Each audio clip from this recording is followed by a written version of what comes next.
आयमा तो फ़ाखरा बेगम को खरी खरी सुना देती हैं और वो तो हक्की बक्की रह जाती हैं कि मैंने सोचा भी नहीं था कि दुर्दाना और आयमा दोनों मिलकर ऐसा करेंगी। तो जब आयमा ऑफिस के मामलात में फ़ाखरा बेगम को बहुत ज़्यादा इंटरफेयर करने लग जाती हैं और हर बात पर उन्हें टोकती हैं और अफान से भी लड़ती झगड़ती रहती हैं ऑफिस में, तो इससे ऑफिस का माहौल ख़राब हो जाता है। फ़ाखरा बेगम कहती है कि तुम्हें ऑफिस आने की कोई ज़रूरत नहीं है, क्योंकि मैंने वकील से पूछा है, इस हिसाब से तो आयमल का ज़्यादा शेयर बनता है और शहरयार ने उसके नाम भी एक अपार्टमेंट किया है। आयमा कहती है कि नहीं, मेरा शेयर है और मैं भी इस कंपनी में एक पार्टनर हूँ। तो इस पर फ़ाखरा बेगम कहती है कि हाँ, लेकिन तुम इस ऑफिस में तमीज़ से रहो। तो इस पर आयमा कहती है कि जो जहाँ पर मुझे लगेगा कि आप लोग मेरे साथ गलत कर रहे हैं तो वहाँ मैं अपनी आवाज़ बुलंद करूँगी। तो फ़ाखरा बेगम को बहुत ही अफसोस होता है और वो आयमा को सुना देती हैं कि मैंने तुम दोनों माँ बेटियों को पाल के बहुत बड़ा गुनाह किया है, जिसकी सज़ा अब मुझे मिल रही है।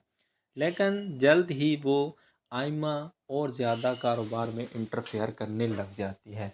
उधर फ़ाखरा बेगम वकील से पूछती है तो वकील बताता है कि सबसे ज़्यादा प्रॉपर्टी शहरयार ने अमल के नाम की है। तो इस पर वो अमल को बता देती हैं और कहती हैं कि आपके शोहर ने प्रॉपर्टी आपके नाम की थी तो आप अपनी प्रॉपर्टी ले सकती हैं। अमल कहती है कि मुझे कोई इंटरेस्ट नहीं है, पहले भी आपने मुझे एक बार बुलाया था और आयमा ने मुझे बेइज्जत किया, मुझे आपसे कुछ भी नहीं चाहिए। तो इस पर फ़ाखरा बेगम कहती है कि ऐसे क्यों नहीं कुछ चाहिए, जो हिस्सा आपको बनता है वो आपको मिलकर रहेगा। आयमा को जब पता चलता है कि सबसे ज़्यादा प्रॉपर्टी शहरियार ने अमल के नाम की है तो आयमा अब कंपनी में डॉक्यूमेंट्स चुराने की कोशिश करती है। वहाँ प्रॉपर्टी के कागजात होते हैं और आयमा को पता चल जाता है कि ज़ेवरात और प्रॉपर्टी के कागजात कहाँ पर हैं। तो वो वहाँ से चुराने की कोशिश करती है। वो तो चुरा भी लेती है, लेकिन बाय मिस्टेक उसे ऑफिस के लोग देख लेते हैं और सब कुछ फ़ाखरा बेगम को बता देते हैं। जब फ़ाखरा बेगम को पता चलता है तो वो आयमा को अरेस्ट करवा देती हैं और कहती हैं कि यही सज़ा बनती थी जो शायद मुझे बहुत पहले दे देनी चाहिए थी।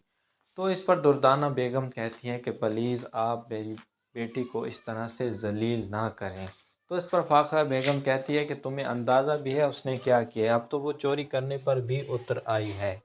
और वो वहाँ ऑफिस में आयमा तो अफ़ान को तंग करती रहती थी कि किस तरह से मैं इसे अपने जाल में फंसा लूँ, लेकिन अफ़ान उसके हाथ में नहीं आता। अब तो वो जेल जा चुकी होती है। तब फ़ाखरा बेगम दुर्दाना बेगम की बातों में आके उसे रिहा करवा देती है। तो जब वो रिहा करवा देती है तो फिर आयमा बताती है कि मैंने तो शहरयार का कत्ल इसलिए किया था कि हमारी इससे जान छूट जाएगी और हम प्रॉपर्टी पे ऐश करेंगे, लेकिन अब तो हमारे हाथ में कुछ भी नहीं आ रहा।